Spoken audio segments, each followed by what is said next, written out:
Hello everyone, CB here with a somewhat unusual video this time around. As you can see by the words hashtag change Nickelodeon being displayed on your screen, there's a reason why I am making this video. As a lot of you are probably well aware, Nickelodeon, the cable company who makes a lot of good shows, no matter if it's live action ones like All That or iCarly, or even some Nicktoons like Ren and Stimpy, Rocko's Modern Life, or the king of Nickelodeon himself, SpongeBob SquarePants. A lot of people have not really been showing a lot of respect or trust with Nickelodeon, especially these days. But why?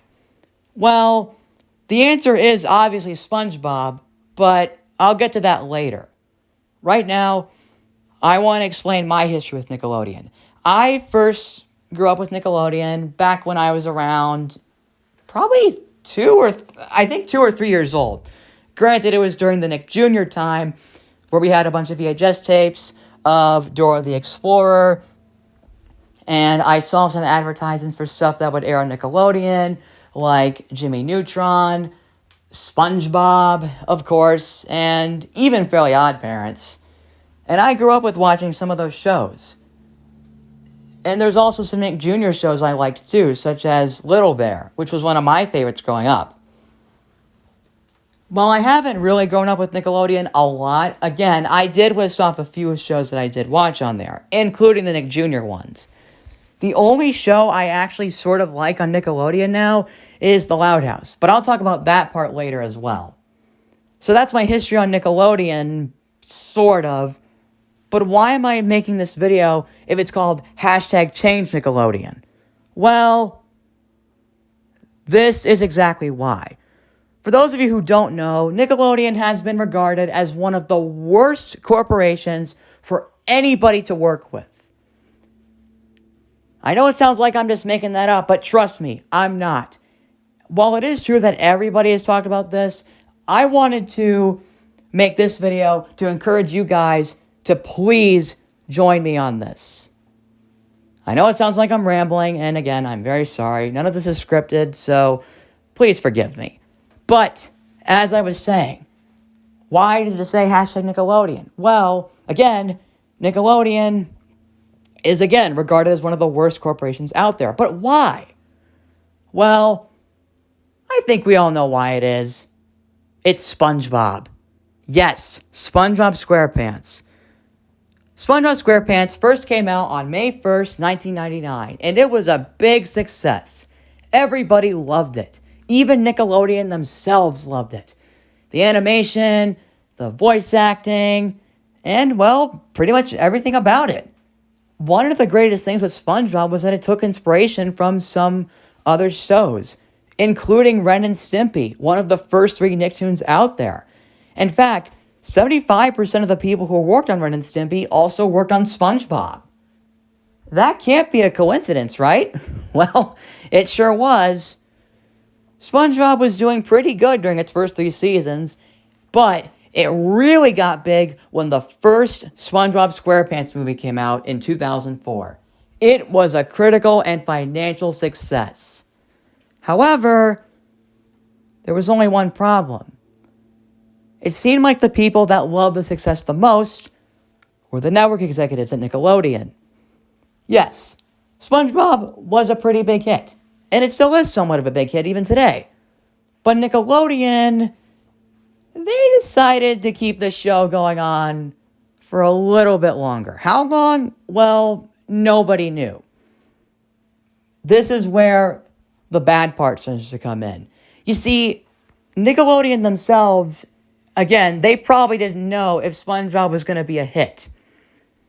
And while seasons 4 and 5 are somewhat decent, and even some of the new stuff, season 6 through 8 of SpongeBob, or in other cases, as some people will call it, seasons 6 through 9A, that's when SpongeBob started to change a little bit. The writing started to become a little bit weaker. The characterization of everyone started to become flanderized, like SpongeBob, who became more annoying. Patrick became a little more dim-witted. Mr. Krabs became a little more greedy. Squidward was a lot more grumpy, all that kind of stuff. At least SpongeBob did somewhat improve when Stephen Hillenburg came back, but even after his death, SpongeBob is still pretty popular. So popular that Nickelodeon decided to make multiple spin-offs of this show without Stephen Hillenburg. I think you all know exactly where I'm going with this, right? So, SpongeBob was a big success, right? Yes, but what does Nickelodeon do? They decided to pay too much attention to it without giving any other show a chance. And the only show that got a better success at that point was The Loud House. And speaking of The Loud House, from what I've been hearing, that show has already started to lose a lot of its luster because it was going on for far too long. The reason why is because, well, not because, it was most likely due to the fact that Chris Savino, the creator of The Loud House, got fired due to sexual allegations. While it is true that some people think he deserved to get fired for what he did, that does not change the fact that Nickelodeon is starting to screw that show over, if not already had screwed it over. And then there's the Loud House spinoff, The Casa Grandes, which I haven't really watched. And apparently that show is also getting screwed over. Reruns of it barely air on Nickelodeon anymore, while marathons of it air on Nicktoons Network. Speaking of Nicktoons Network, that's another big reason why I'm making this video right now. For those of you who don't know, Nicktoons Network is, of course, the graveyard network of Nickelodeon. If a Nickelodeon show gets rejected by it, either it gets moved over to Nicktoons Network. If the show did air on the main channel, it will also get moved over to Nicktoons Network. What does this mean? Well, if one of those two things happen, there's no chance for survival. The ratings are going to suffer, people will miss out on it, and it will never be seen again. Unless you're one of those people who managed to record it with a DVR, or maybe look it up online. Sometimes looking stuff up online can be difficult, but if you're careful, and if you're lucky, then you might manage to find stuff that you missed out on. And trust me, Nickelodeon is the most guilty when it comes to this. They do this with a lot of shows, even ones that never came out at all. Like Glitch Techs. That show was supposed to come out on Nickelodeon, but then they completely rejected it, so nobody knows when or if it will ever come out. The only possibility is with Netflix. But that's beside the point. Nickelodeon is, keep in mind here, I'm not talking about the animation company in California. I'm talking about the executives in New York City. The executives at Nickelodeon are too nervous and too scared to try anything new by taking risks. I mean, back when they started with Nicktoons like Ren and Stimpy, Rugrats, and even Rocko's Modern Life, or even Hey Arnold, they did take risks. They actually did take risks. But then it started to happen. A lot of their shows started getting screwed over. The biggest evidence of that was the Angry Beavers.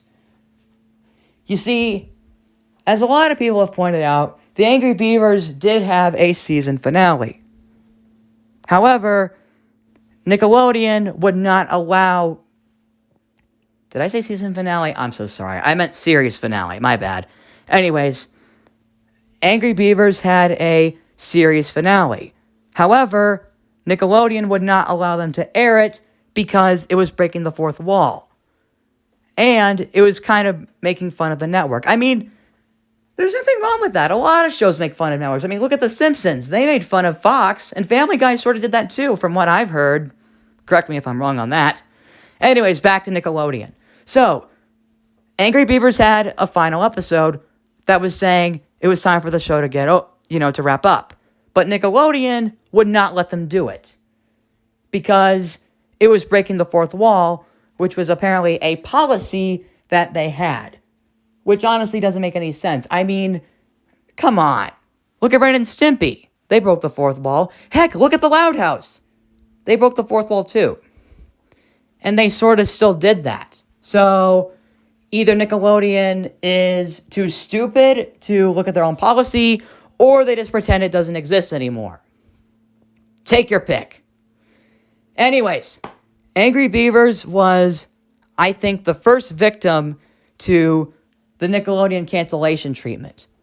And then there was Hey Arnold. Oh boy, Hey Arnold.